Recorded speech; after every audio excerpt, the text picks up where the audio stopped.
To discuss this theorem, the prerequisite is definition of equivalence relation and equivalence class. A relation defined on A is called equivalence relation if the relation is reflexive, symmetric, and transitive. And equivalence class of an element belongs to set A is given by equivalence class of X is equal to Y belongs to A such that Y is related to X. If we say X belongs to equivalence class of Y, we are saying that X is related to Y. So these things we can handle this theorem. This is what it says. Let R be an equivalence relation on set A. X and Y are any two arbitrary elements from set A. Then X belongs to equivalence class of X. X is related to Y if and only if equivalence class of X equal to equivalence class of Y. Any two equivalence classes are identical or mutually disjoint. Okay, let me just prove one by one. Given R is equivalence relation.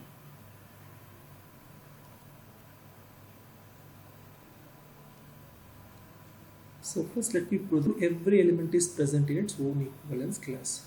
Now for X belongs to A, X is related to X because R is reflexive relation. Okay, that proves X belongs to equivalence class of X. Since R is reflexive, every element has to present in its own equivalence class. First result is done now. Let me move to the second result. Result number 2. Okay, this speaks about the two parts because of this if and only if. Okay, here we should prove two results.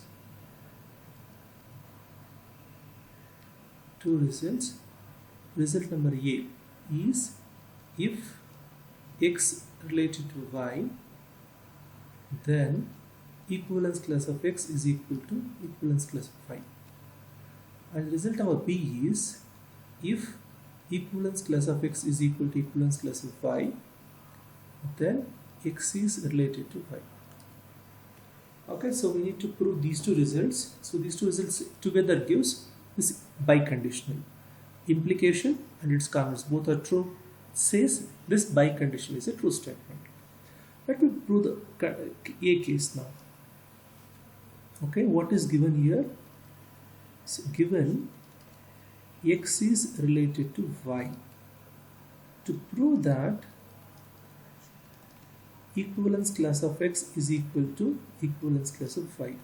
What is the meaning of proving this? This says that prove equivalence class of X is subset of equivalence class of Y and equivalence class of Y is subset of equivalence class of X. So we are proving that these two are subsets of each other. Let me prove the first part. Let me assume that A is one element present in my equivalence class of X. So what is the meaning of this? This says that A is related to X. But what is given here? And X is related to Y. This is given. So A is related to X and X is related to Y says A is related to Y because of transitive. So A is related to X, X is related to Y says A is related to Y. It's a transitive property. So therefore this says A is related to Y means A belongs to equivalence class of Y. So A belongs to equivalence class of Y. I started with what? I started with A is an element of equivalence class of X. I proved A is also an element of equivalence class of Y. That proves equivalence class of X is subset of equivalence class of Y. So similarly, let me prove the other part. So let B belongs to equivalence class of Y. Okay, so this implies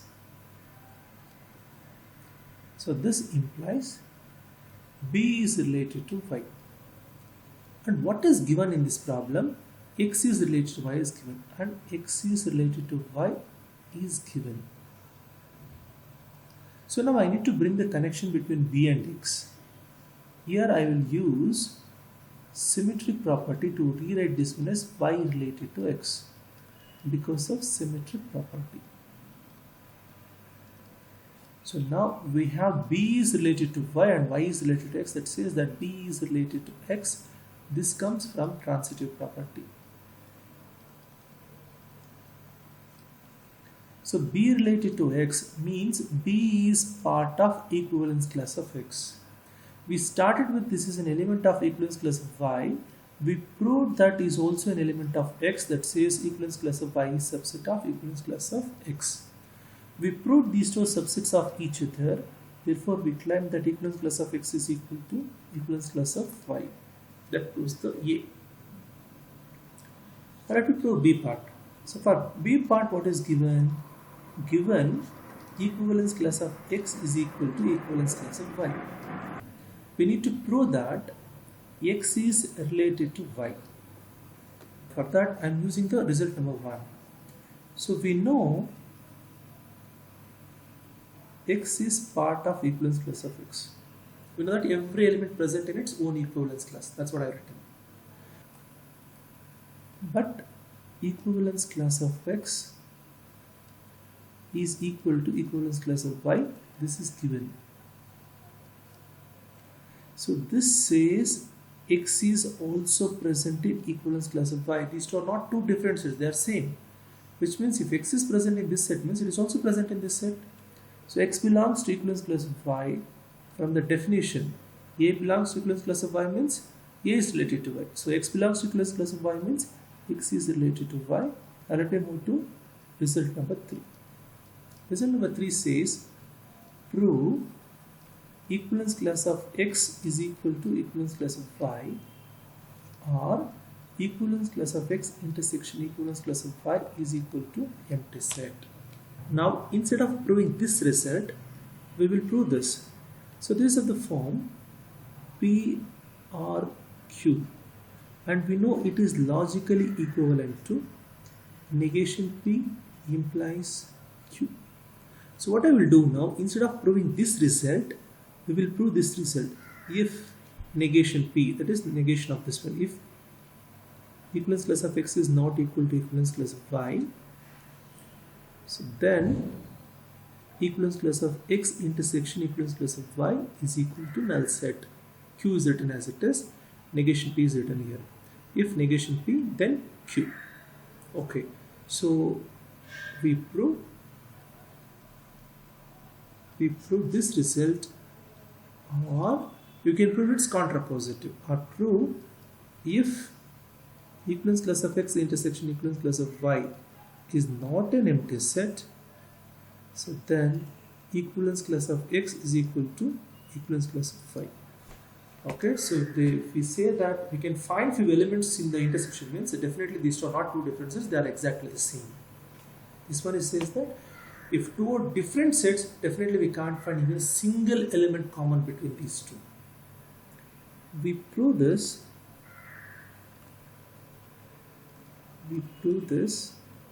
by the method of contradiction. By the method of contradiction. Okay, what the method of contradiction says? It says that in P implies Q, assume P is true, Q is false. Now start with Q is false, prove P is also false statement. So this gives the contradiction to P is 1. So this is what I will do now. Okay, so what I will do now, okay, assume P is true. P is what? Equivalence class of x is not equal to equivalence class of y. This is my P. I am assuming this is true statement. And assume Q is false. Q is false means this is not a true statement. Assume this is not a true statement. This is the statement I need to prove.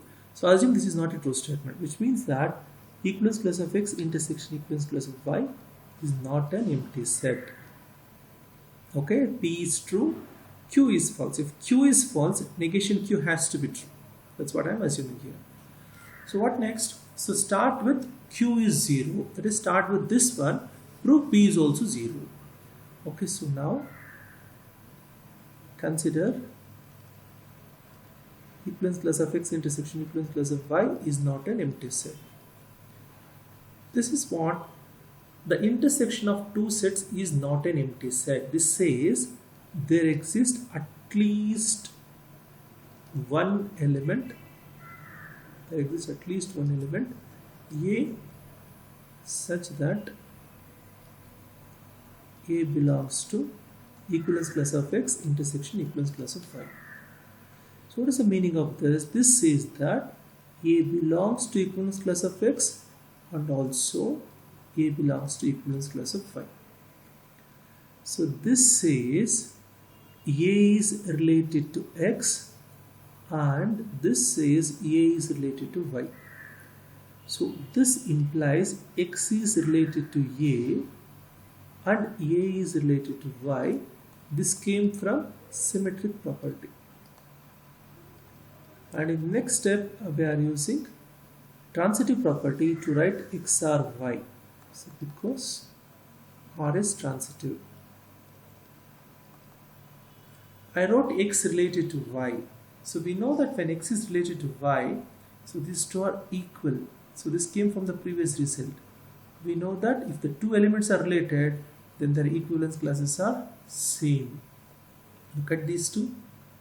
I started with an assumption that equivalence class of X is not equal to equivalence class of Y with intersection is not an empty set. But we ended with this, which is a contradiction to the hypothesis. Which is a contradiction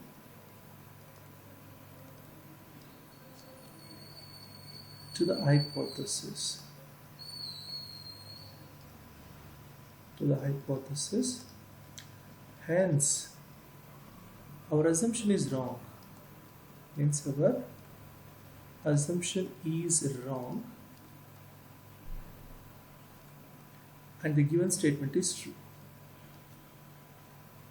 And the given statement is true.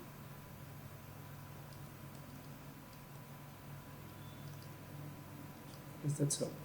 So this proves these two are identical or these two are mutually disjoint sets.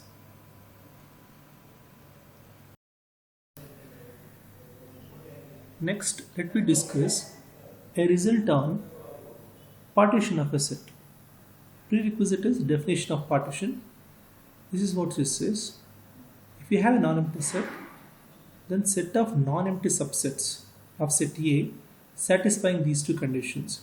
We are expecting all these K sets are mutually disjoint sets and union gives A. So then this set is called partition of the set A. Let us look into this theorem. It says that let A be any non-empty set. Now any equivalence relation R on A induces partition of A. Okay, that is if you have an equivalence relation, you can write the partition on set A. And any partition of A gives rise to an equivalence relation R on A.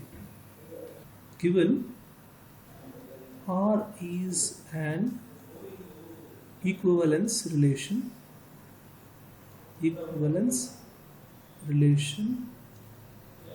on set A. First part is done. This induces partition of A. Okay, I need to prove that. To prove that R induces partition of A. R induces partition of A. Let P is equal to P is set of all distinct equivalence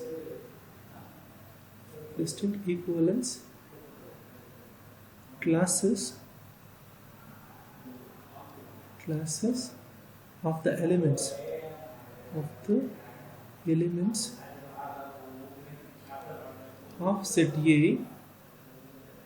of set A with respect to R. Okay, so what is P? How we are defining this P? P is a set of all distinct equivalence classes of the elements of set A with respect to the relation R. So now we need to show,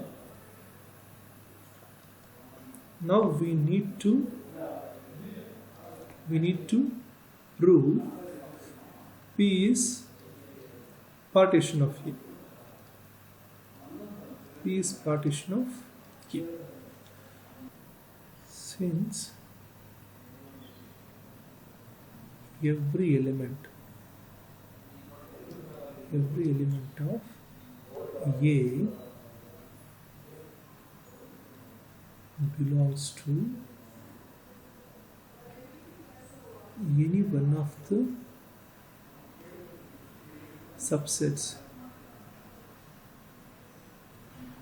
of the subsets, in P, A is the union of equivalence classes. Equivalence classes in P. Okay, so you can note that the first property is satisfied here. So definition of partition of a set says we are expecting union of all sets should give A, and that is what happening here. Since every element of A belongs to any one of the subsets in P, A is the union of equivalence classes in P. You can note that suppose even if we assume like none of the elements are related to anything else other than the elements related to itself, even in that case we are expecting, since every element is related to itself, every element is present in its own equivalence class.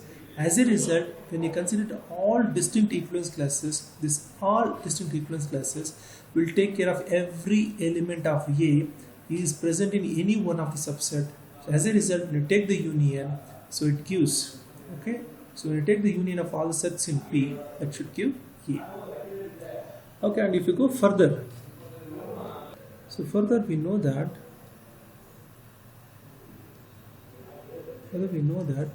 any two equivalence classes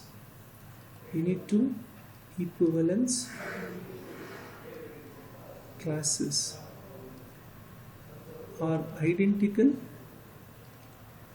or mutually disjoint.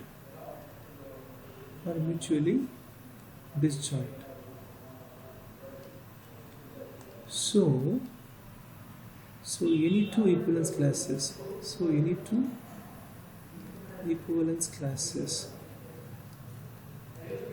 in P are mutually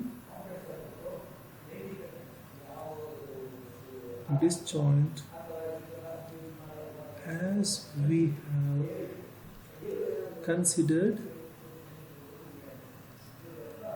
distinct equivalence classes. Distinct equivalence classes in P. So thus we can conclude an equivalence relation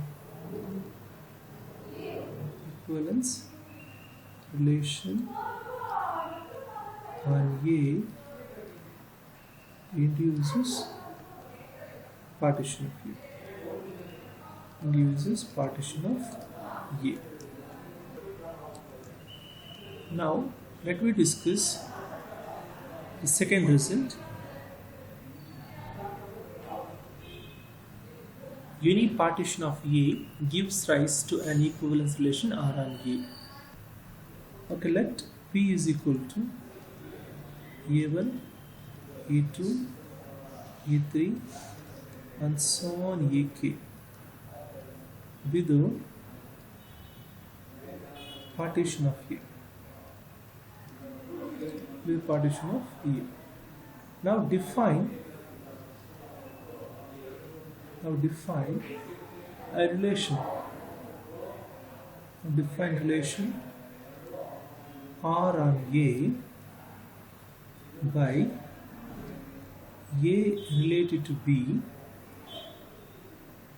if and only if A and B belongs to same block. belongs to same block or cell of the partition P. Okay, now define the relation R and A by A related to B when only A and B belongs to same block or cell of the partition P. Okay, let me just prove this one. Now we need to prove that R is an equivalence relation. R is an equivalence relation. Equivalence relation on E. So let me just check out the reflexive property. Here's what the reflexive property says.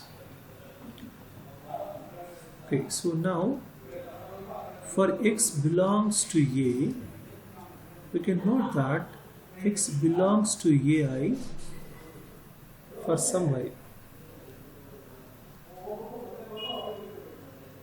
X belongs to A for some y. So this implies x is related to x. So this implies R is reflexive. So second one, symmetric. This is what the symmetric property says. For xy belongs to A, assume x is related to y. This means x and y belongs to AI for some I. It doesn't make any difference even if I write y and x belongs to AI. See, x and y are two elements from set AI. So even if I read it as y and x belongs to AI, it doesn't make any difference. That says y is related to x. So therefore R is symmetric. It's so simple. R is reflexive, R is symmetric. Let me just look into the third one, that R is transitive. Okay, the transitive property. For the transitive property, we should consider three elements. For x, y, z belongs to A, assume x is related to y and y is related to z. This means x and y belongs to AI. X and y belongs to AI for some I, and phi and z belongs to AJ for some j. Okay, so x and y belongs to AI for some I, y and z belongs to AJ for some j. So this implies x, y, z belongs to AI because AI intersection AJ should be null set if I is not equal to j. See, if I and j are two different, if AI and H are two different sets, then we are expecting intersection should be a null set. But intersection carries one element, which means that, so these two are not two different sets. That's why I can find this y in both the sets. So that says x, z belongs to AI. I am not interested in y. I just want to check with respect to x and z. X and z belongs to the same block. That says x is related to z. So therefore R is transitive.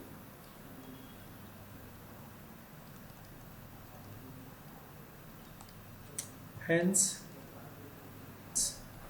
R is an equivalence relation.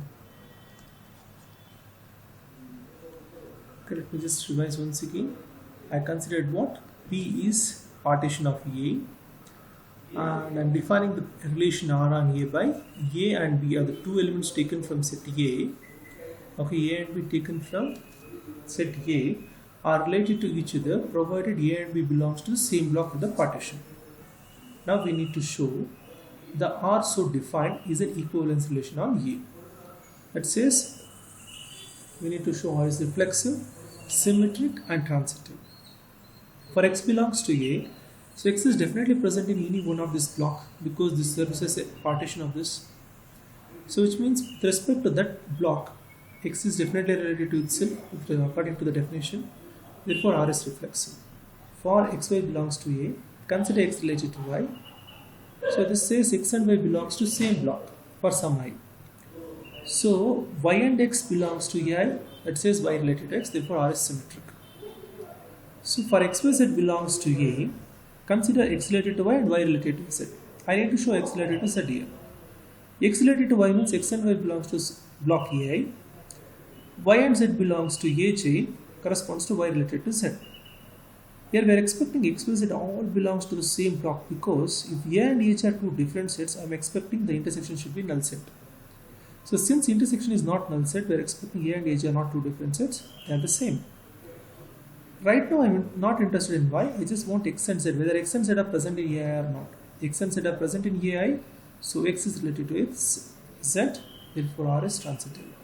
It satisfies reflexive, symmetric and transitive property, therefore it is an equivalence relation.